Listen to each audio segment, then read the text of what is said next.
warahmatullahi wabarakatuh. Perkenalkan, kami dari kelompok 3 ini mempresentasikan makalah yang berjudul Jual Beli Salam atau Pre-order dalam Ilmu Fikih serta Al-Hajj. Perkenalkan, nama saya Syukur Diani. Perkenalkan, nama saya Vina Kristiana.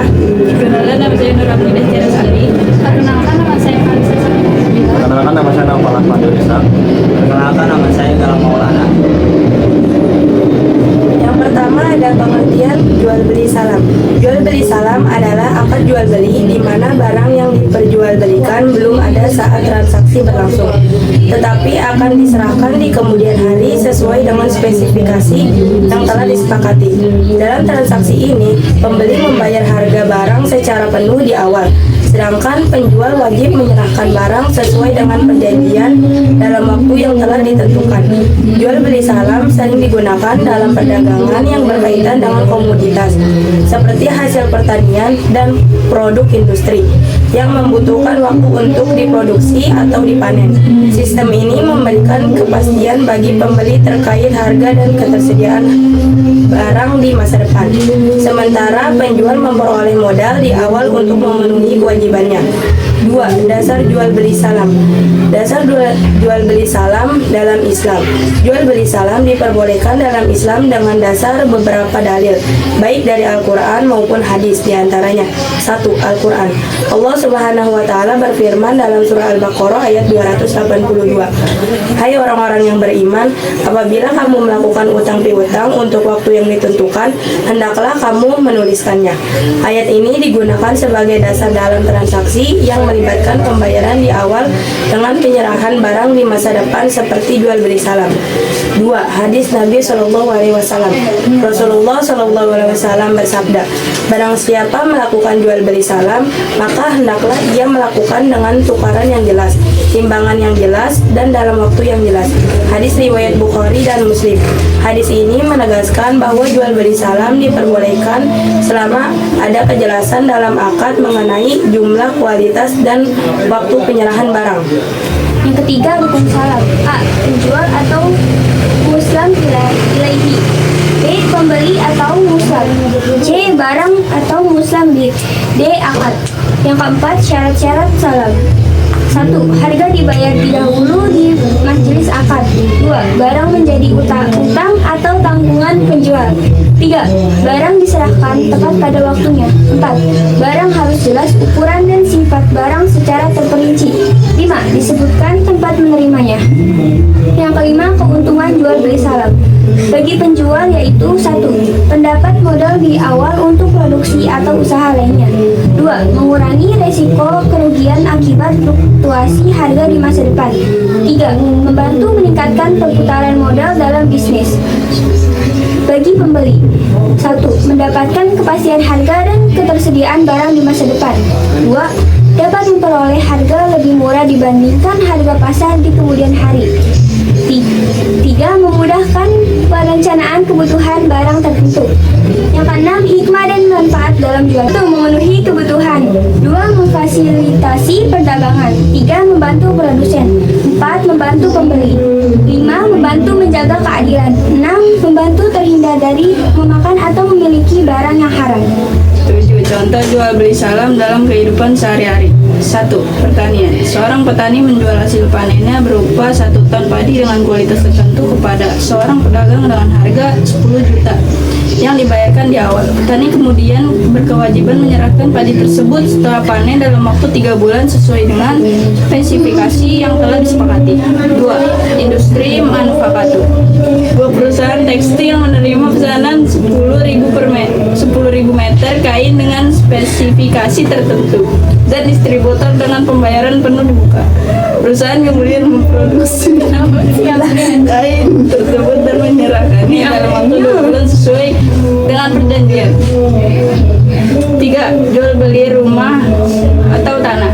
Seorang pembeli membeli sebuah rumah yang belum dibangun atau masih dalam tahap perencanaan dengan kesepakatan bahwa rumah tersebut akan diserahkan dalam jangka waktu tertentu setelah pembangunan selesai. 8. Pandangan ulama tentang jual beli salam dalam konteks modern. Mayoritas ulama dalam mazhab Hanafi, Maliki, dan Syafi'i menganggap jual beli salam sah jika memenuhi syarat-syarat ditentukan. Dalam konteks modern, jual beli salam banyak diterapkan dalam sektor perdagangan komoditas seperti pertanian atau produksi barang yang memerlukan waktu untuk diproduksi. Namun, perlu perhatian khusus dalam implementasi jual beli salam di dunia modern untuk menghindari ketidakpastian dan potensi kerugian yang timbul dari ketidakmampuan pihak yang terlibat. Selanjutnya ada al-hajar dalam ilmu fikih. Pengertian al-hajar. Al-hajar merupakan bentuk transaksi yang melibatkan pihak yang terkena hajar atau pembatasan hak dalam mengelola harta karena alasan tertentu, seperti kebodohan dalam mengelola uang, kebangkrutan, atau dalam keadaan tertentu yang menyebabkan ia tidak berhak melakukan transaksi jual beli secara mandiri.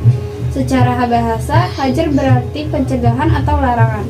Dalam konteks hukum Islam, hajar merujuk pada pembatasan seseorang dalam menggunakan hartanya untuk mencegah kerugian atau penyalahgunaan. Yang kedua ada dasar hukumnya. Dan janganlah kalian serahkan kepada orang-orang yang belum sempurna akalnya harta mereka yang ada dalam kekuasaan kalian yang dijadikan Allah sebagai pokok kehidupan. Quran Surat An-Nisa ayat 5. Rasulullah SAW bersabda, sesungguhnya Nabi SAW menahan harta Mu'adz dan Mu'adz untuk membayar utangnya. Hadis riwayat Daruqutni dan disohihkan Al-Hakim. Yang ketiga, macam-macam al-hajar dalam jual beli. A. Al-hajar karena kurangnya kecakapan atau safi. Seseorang yang dianggap boros atau tidak mampu mengelola keuangannya dengan baik dapat dikenakan al-hajar untuk melindungi hartanya dari penyalahgunaan. B. Hajar karena kebangkrutan atau muflis. C. Hajar karena gangguan jiwa atau majnun. D. Hajar karena masih di bawah umur atau soghrih. 4. Sebab al-hajar. Al-hajar dapat diberlakukan pada seseorang dalam beberapa kondisi berikut: ketidakdewasaan atau as-sighar. 2. Gangguan akal atau al-junun. 3. Pemborosan atau as-safah. 4. Hutang yang berlebihan atau al-iflas. Penyakit yang mematikan atau al-mar. 5 orang yang tidak diperbolehkan mengelola harta. Imam Qadi Abu Suyaja Ahmad bin Husain bin Ahmad Al-Asfani berpendapat bahwa ada 6 orang yang tidak diperbolehkan mengelola harta. 1. Anak kecil atau sobi.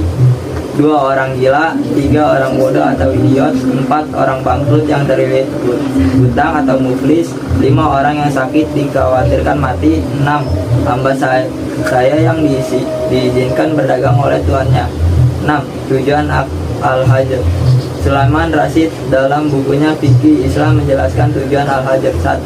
Mahjur dilakukan dengan tujuan untuk menjaga hak-hak orang lain seperti orang yang hutangnya lebih banyak daripada hartanya. Orang ini dilarang mengelola harta guna menjaga hak-hak yang berhutang atau orang yang sakit parah. Dilarang hanya dibolehkan berbelanja lebih dari sepertiga hartanya dengan tujuan menjaga hak-hak ahli warisnya. 2. Mahjur dilakukan untuk menjaga hak-hak yang di mahjur itu sendiri, seperti anak kecil dilarang membelanjakan hartanya hingga dewasa, atau orang gila sebelum dia sembuh dilarang membelanjakan hartanya. 7. Dampak hukum al-hajar terhadap keabsahan transaksi jual beli salam.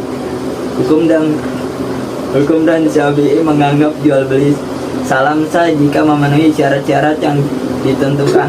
Dalam konteks modern, jual beli salam banyak diterapkan dalam sektor perdagangan komoditas seperti pertanian atau produksi barang yang memerlukan waktu untuk diproduksi. Namun, perlu perhatian khusus dalam implementasi jual beli salam di dunia modern untuk menghindari ketidakpastian dan potensi kerugian yang timbul dari ketidakmampuan pihak yang terlibat. Dampak dan konsekuensi al-hajar. Orang yang dikenakan hajar tidak bisa melakukan transaksi ekonomi tanpa izin wali atau hakim.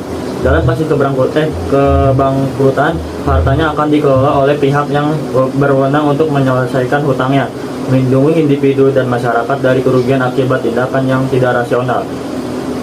Manfaat Al-Hajar: 1. Melindungi hak-hak pihak yang terlibat dalam transaksi. 2. Menjaga kestabilan ekonomi. 3. Memastikan pengelolaan harta yang adil dan bijaksana. 4. Memanfaatkan harta untuk memenuhi kebutuhan hidup pihak yang dihajru. 5. Menjaga kejujuran dalam transaksi. Dan yang terakhir adalah kesimpulan. Jual beli saham adalah akad jual beli dengan sistem pemesanan di mana pembayaran dilakukan di awal dan barang diserahkan kemudian hari. Akad ini memiliki ketentuan agar sah dalam Islam, seperti spesifikasi barang yang jelas dan pembayaran yang dilakukan di awal. Sementara itu, Al-Hajar adalah konsep pembatasan hak seseorang dalam melakukan transaksi ekonomi dalam kondisi tertentu, seperti ketidakdewasaan, gangguan nakal, pemborosan, kebangkrutan, atau penyakit menjelang kematian. Tujuan utama Al-Hajar adalah untuk melindungi individu dan masyarakat dari kerugian finansial. Sekian presentasi dari kelompok kami.